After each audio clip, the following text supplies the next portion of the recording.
Welcome to The Explainer. So today we're going on a wild journey to completely deconstruct how one YouTuber, Jimmy Donaldson, who you probably know as MrBeast, somehow managed to build a multi-billion-dollar corporate titan by the year 2026. We aren't just talking about him being buried alive or giving away giant chocolate bars here. We are literally tearing down the architecture of a modern media empire. Let's get right into it. 506 million. Let that number just sink in for a second. As of July 2026, that is Jimmy's subscriber count on his main channel alone. This absolutely staggering figure establishes him as the undisputed king of the creator economy. He isn't just participating in the platform anymore, right? He's defining it. And right alongside that massive audience sits another mind-blowing figure, $2.6 billion. That is his estimated net worth as of early 2026. Now, I don't know about you, but this creates a huge curiosity gap. Like, how exactly do digital videos of crazy challenges and massive giveaways translate to this astronomical level of wealth? Basically, how do you turn clicks into billions? Well, to answer that, we're going to deconstruct his empire using this 5-part blueprint. The biggest channel ever, the $2.6 billion empire, the reinvestment paradox, going global with dubbing, and finally, the viral philanthropy flywheel. Starting off with part 1, the biggest channel ever. Because before we can even begin to understand the billions, we really have to understand the unmatched scale.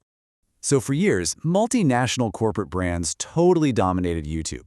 I mean, remember the legendary PewDiePie versus T-Series battle? Well, today, MrBeast has utterly eclipsed them all. He's sitting pretty at 506 million, leaving the Indian music giant T-Series completely in the dust at 313 million, and dwarfing the children's media powerhouse CoComelon at 201 million. It's literally a single individual creator beating multinational corporations at their own game. And get this, his digital momentum isn't even slowing down.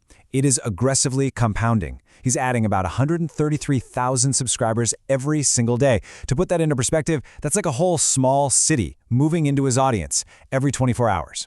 So how do you actually monetize an audience of that size? That brings us to part 2, the $2.6 billion empire. Okay, so the foundation of his whole empire remains YouTube ad revenue.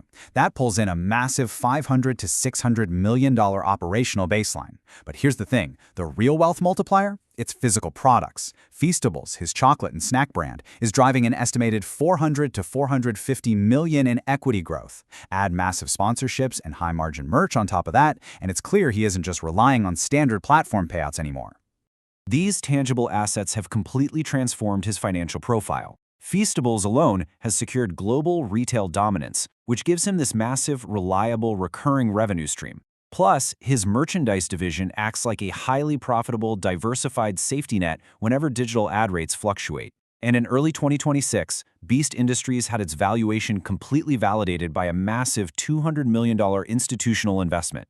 The big takeaway for any entrepreneur here? He leveraged digital attention into real-world, tangible assets. He successfully made the leap from content creator to media titan and venture capitalist.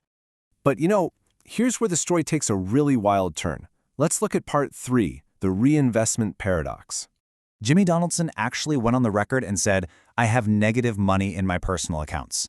Just think about the striking irony of that for a second. A guy with an estimated net worth of $2.6 billion is claiming to be broke when it comes to liquid cash. I mean, how does that even happen? Well, the absolutely crucial point here is the massive difference between liquid cash and paper wealth. His lack of actual spendable cash literally forces him to sometimes borrow money just for personal expenses. And that's because his immense wealth is entirely tied up in the valuation of Beast Industries. We're talking his massive production studios, his global brand equity, and his physical infrastructure. This creates what we can call the Beast reinvestment cycle. Step 1, generate massive revenue. Step 2, and honestly, this is the crazy part, spend an unbelievable $5 to $10 million on a single video production. Step 3, guarantee you top the algorithm and build an impenetrable brand moat. It is mathematically impossible for competitors to dethrone him because let's be real, no one else can afford to sink $10 million into a single YouTube video. He basically starves himself of personal cash just to constantly feed the machine. And that machine, it's no longer restricted to just the English-speaking world.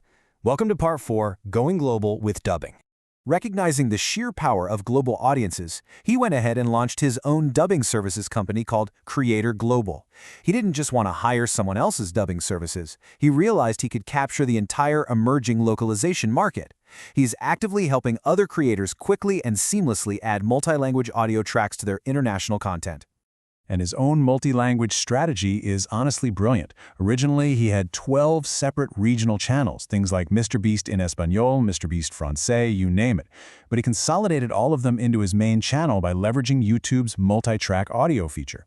And he doesn't cut corners either. He uses top-tier human talent. He literally hired the official Japanese voice actor for the anime character Naruto to dub his voice. This strategy has completely supercharged his views, yielding over 15% of his watch time from non-primary languages.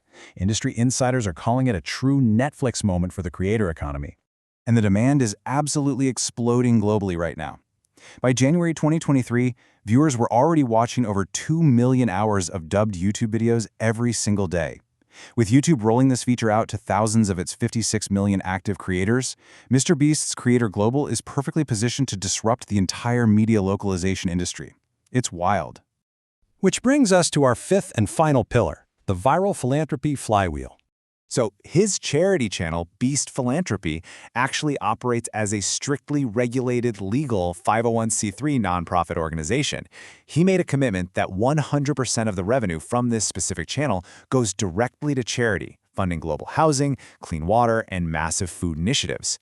Now sure, while this doesn't directly boost his personal net worth in dollars, it exponentially grows his global brand influence and his goodwill. It functions through this masterful virtuous cycle, or the business of giving, if you will. First, you perform a viral charity act. Second, you generate massive viewership because, hey, people love watching good deeds.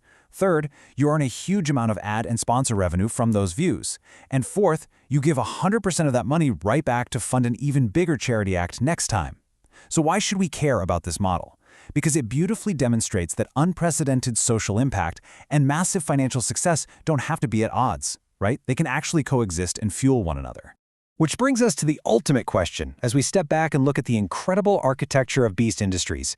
With a $2.6 billion valuation, global retail dominance, an absolutely unbeatable algorithmic moat, and infrastructure that rivals traditional Hollywood, is Beast Industries going to launch its own global streaming platform, or maybe even an IPO by 2027? One thing is for sure. In the modern creator economy, the ceiling simply doesn't exist.